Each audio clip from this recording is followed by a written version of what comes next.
Alright, YouTube land. Sorry if you hear the swamp cooler going, but it is hotter than holy crap out here. I'm out here with Rocky Mountain Chainsaws. We got to go up to the mountains. I got to see some pretty cool things. And I also got to see some of his work process up there. For all you loggers, such as like Logger Wade and all those other people, I don't know a lot of loggers. I've been watching Logger Wade for probably, I don't know, since he started YouTube. Heck. Anyway, I got to see a lot of cool things, but a shout out to those loggers, man. They have to deal with a lot of stuff when you start dealing with timber cutting and timber sales and all this other stuff. You have certain trees you have to cut down and certain other things you have to deal with. You have the chance of people poaching your wood. There's a lot of crazy things that go on with timber sales and things of that nature. And logging is not an easy thing to do. You know, I used to be in the tree service industry, and I used to do a whole lot of other things. Got firewood as a kid, and done a whole lot of things. But it's a whole different ball game. You got to go up there, and you have to find your color. You have to know your boundaries. You have to know where the skid road is, and you have to know where the landing is, and you have to know exactly what trees are coming down. You have to know the terrain. And if you have to cut down another tree, then you end up having to buy that tree and let the people know that this tree had to come down for this reason and that reason. It's pretty crazy. So big shout out to the loggers out there. I mean, it's not easy work when you're packing around a 70 to 90 cc saw, and sometimes even bigger, sometimes 28-inch bar, if not bigger. I was packing around my 462 and my 660. And so all the other things that happen when you deal with logging is, do you own all your equipment? Do you have enough employees to get going? Do you have a mill? Do you have to sell to a mill? All things that come with like a timber sale.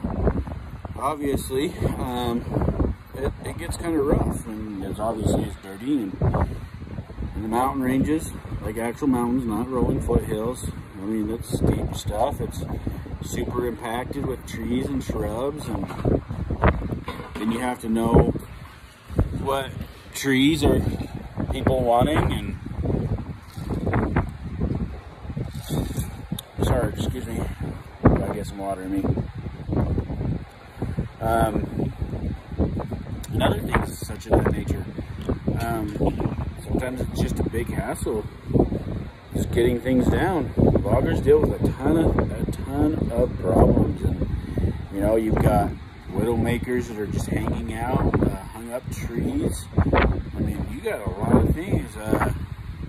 We got over on Rocky Mountain Chainsaws YouTube channel, we got a lot of, well, hopefully he gets them posted, but we got there were some crazy trees up there that were hung up that I didn't want to cut down. I'm sorry, I'm no Buck and Billy Ray. I'm no Logger Wade. I'm just me. I come down to help Rocky Mountain Chainsaw out, and things.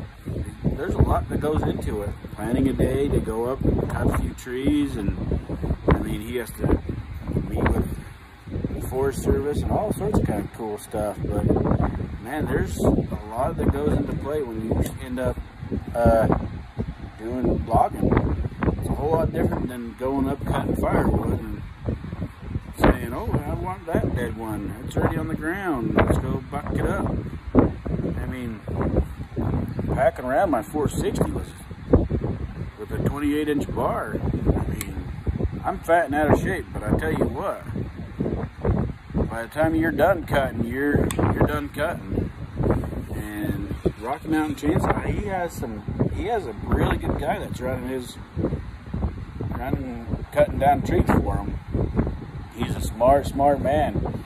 He did a square ground chain on one of my saws. I didn't get to put it on, unfortunately. Super impressed with it. It's not hand filed, it's machine ground. It gets kind of rough out there. So just a big shout out to all the loggers that happen to either watch me, not watch me. You know, if you're on, you know, Rocky Mountain's YouTube channel, I mean, it's a huge thing. Big shout out to all the loggers out there. Thanks for all your work and doing all your good cutting and understanding the terrain and understanding trees, understanding leans, and whether trees are gonna just blow off the stump and snap, or they got good hinge wood, good holding wood, or all sorts of kind of good stuff. So good shout out to all you guys.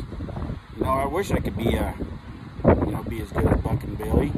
Man, that guy, he can put a tree pretty much anywhere he wants. I've seen him do some crazy stuff. I've been watching him for like 10 years, and he is crazy. He's got mad skills.